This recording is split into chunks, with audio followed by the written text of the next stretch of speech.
أعوذ بالله من الشيطان الرجيم. بسم الله الرحمن الرحيم.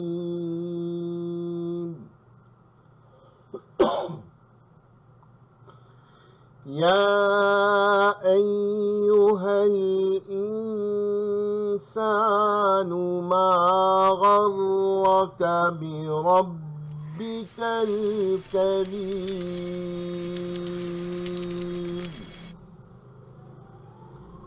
يا أيها الإنسان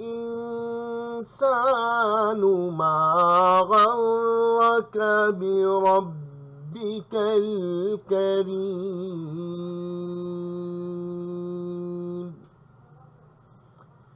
يا أيها الإنسان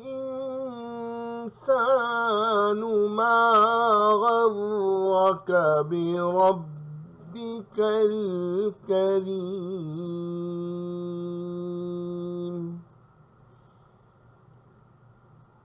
اے انسان، کس چیز نے تجھے دھوکے میں ڈال دیا ہے اپنے کریم رب کے بارے میں؟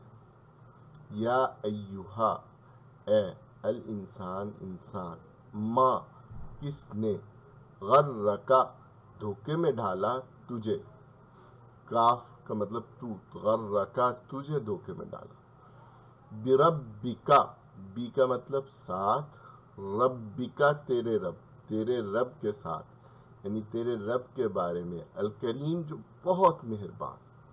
اے انسان، وہ تیرا اتنا کریم رب جو ہے اس کے بارے میں تجھے کس چیز نے دھوکے میں ڈال دیا ہے؟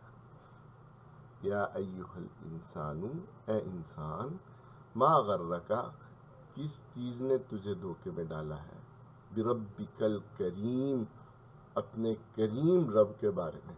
اس آیت میں اللہ تعالیٰ نے انسان سے اپنی محبت کا اظہار کیا ہے، یعنی آگے فرمایا الذی خلقک، یہ جو کریم مہربان ہے اس نے تمہیں پیدا کیا ہے، فسواک، پھر بنایا ہے، سنوارا ہے، فعدلک، پھر کس نے اعتدال کے ساتھ تمہیں سارے جسم کے اعضاء دیے ہیں، فی ای صورت ما شاء رکبک، کتنی بہترین ساخت کے اندر تیری ترکیب، تیری ساخت بنائی ہے۔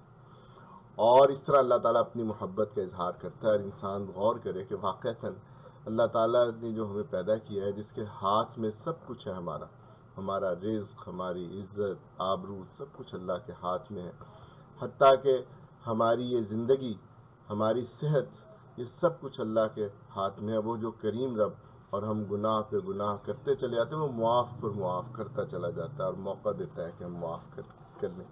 وہ رب ہم سے مخاطب ہے اس آیت میں، اور کہہ رہا ہے کہ یا ایھا الانسان، اے انسان، یعنی اتنا پیارا انداز ہے، اس میں محبت بھی ہے، اس میں جھنجھوڑنا بھی ہے، اس میں اس کو غفلت سے جگانا بھی ہے۔